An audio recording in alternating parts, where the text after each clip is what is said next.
I wanted to get the fans a better show, but I mean, what can you do when they don't want to show up just to fight, just like you, man? Man, anybody who come in here and put their life on the line, I tip my hat off to you, but I just wish you would have came for a better fight, man. We could have gave the fans definitely a better show.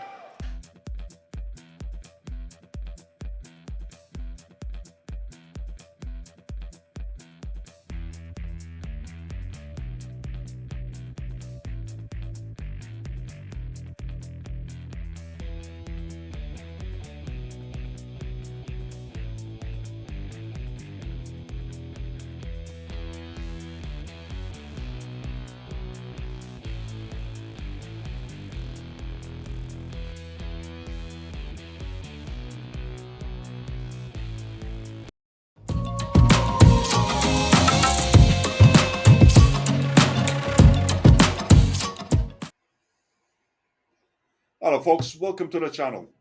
This video is going to be in two parts. One regarding Jared Anderson, which I'm going to come to that in a minute.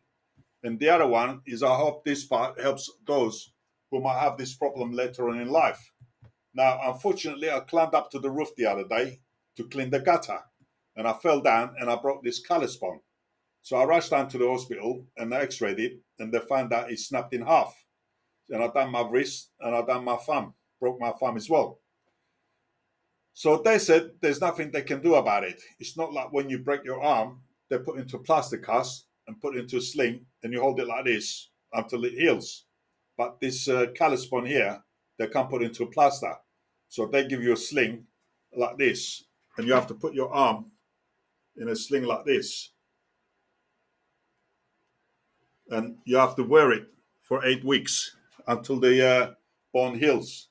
Now, they said that bone will heal. It will graft itself together, but you have to be patient and not try and move the shoulder a lot. Anyway, the pain. Oh, it's so painful. It's excruciatingly painful. So they said take 2 codeine tablets every 4 hours. Now, the codeine tablets can have side effect on some people. So you have to put up with it. I thought I'll mention that just in case if it does happen to you later in life, don't worry about it. It heals itself, but you have to put up with the pain for a while.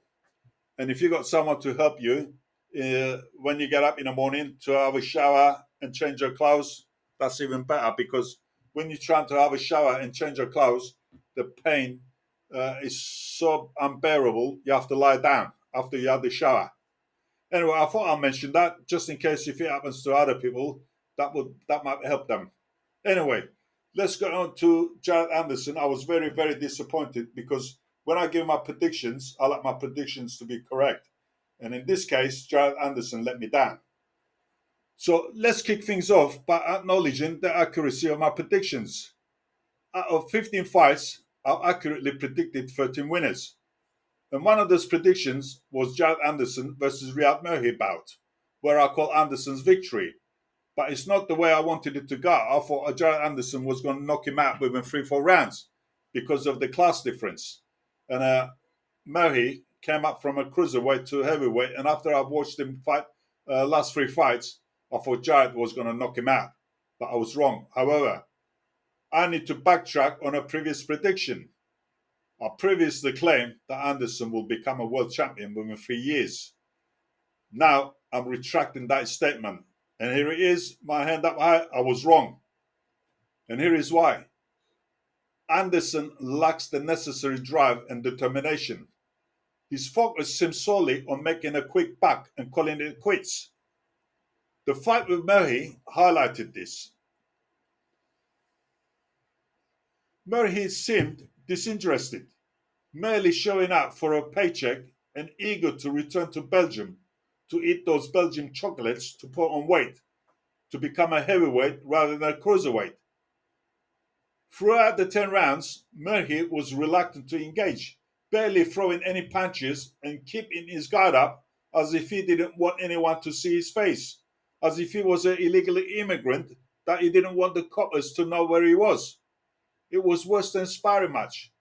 Anderson, on the other hand, threw over 200 punches, but couldn't finish off hesitant cruiserweight.